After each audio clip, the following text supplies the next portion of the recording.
people have had an interest in diving deep, and one of the things they do is you take you put a special gas in the tanks that the divers use, and it's a mixture of oxygen, helium, and sometimes argon, and the idea is to minimize the amount of oxygen that can get pushed into your body, and also minimize the amount of nitrogen that can play a role, because nitrogen can also poison you. And so you have this special mixture of gas, and it's known among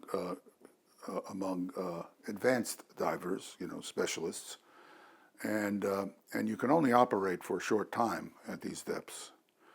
So he's describing this to me. I'm asking questions. He can't answer the questions. Then he comes back to me after going to whoever his sources are, and he gives me these details. I didn't give him the details. He gave me the details. So I immediately said, I confirmed to him that, from my point of view, you're talking to a person who's deeply knowledgeable. And then during this process, because I would ask him questions, and he wouldn't have known to ask these questions. He goes to his source or sources, and he comes back with answers that I knew about, I understood because I knew something about the subject. But I would if you had asked me about deep diving, I would never go into this detail, because you're a non-expert. You don't, there's no reason to go through all this detail with you. And I don't want to overwhelm you with detail that's unnecessary to your story. Here it's necessary because, so what it does is confirm and confirm and confirm every detail that if I were an advisor to the operation, this is what I would worry about as a specialist. So for example, they went to low frequency sounds in the ocean. Now, the reason you would use low frequency sounds, by low frequency I mean hundreds of hertz of frequency, maybe a kilohertz, but probably not. And the reason you do this is because sound gets absorbed in seawater, and it gets tremendously more absorbed at higher frequency than it does at lower frequency. So you choose a frequency to maximize your range for the project. This project was only kilometers range that they wanted, but you're working in shallow water. So shallow water means you have a surface and a bottom. So you make a sound, because you're trying to communicate to either the divers acoustically or an underwater unmanned vehicle, because they may be, if you have a bomb, a mine, the mine is much more dense than water. So if the mine weighs 200 kilograms, which sounds roughly what he was told, that means in the water it's going to weigh 100 kilograms. The buoyancy is only going to take half of its weight. That's still pretty heavy. And the diver weighs nothing, right? The diver is basically the same density of water. So how do you handle this? Well, you probably have some kind of specialized underwater equipment, like a little one-man submarine or some kind of device. It can be any kind, there are hundreds of kinds of devices that have been invented over many years of deep diving. I have no way of knowing what it was, but they must have had this kind of device working. They also had a decompression chamber underneath because when these people come up, they die unless they have a decompression chamber. They can come up very slowly, but if they come up very slowly, the time of the operation becomes extremely long, and the danger becomes much longer, because if you somehow made a mistake and you needed a longer time for decompression, you may not have it.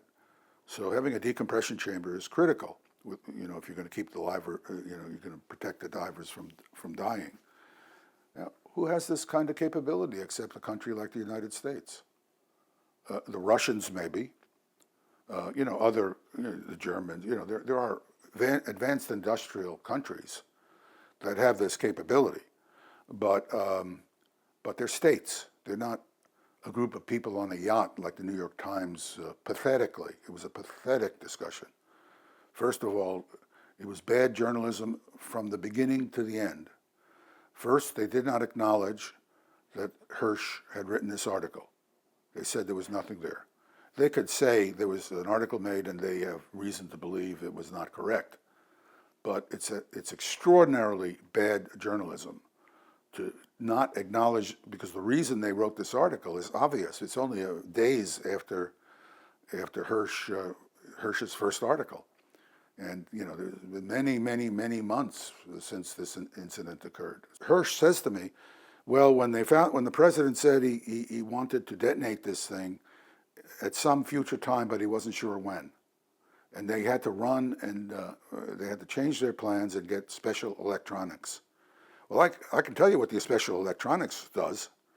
It's an elaborate system that records the sound as it comes in and then matches it to sounds it expects to see.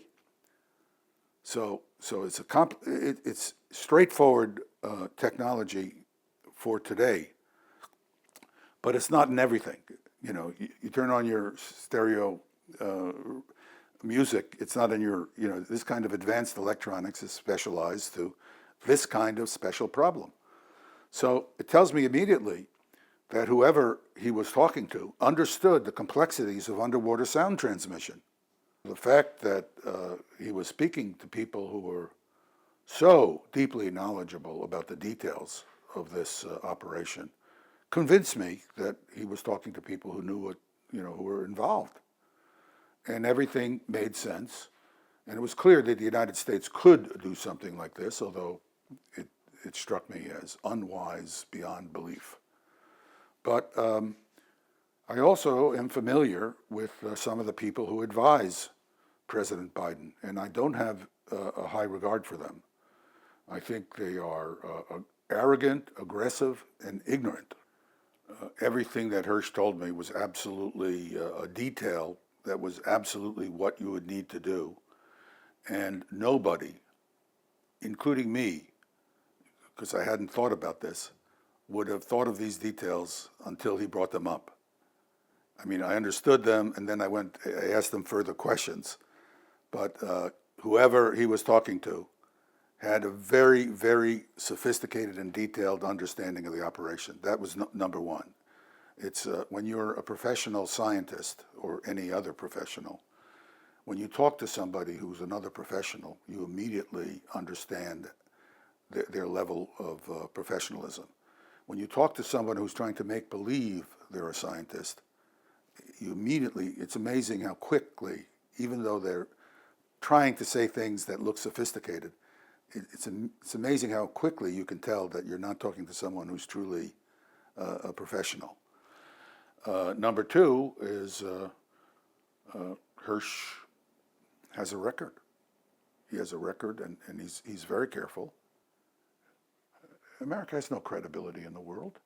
If I were a less powerful leader or important person in a less powerful state that depends on the United States, I would be extremely worried. And I can tell you from my experiences, I've talked to such people, they are worried.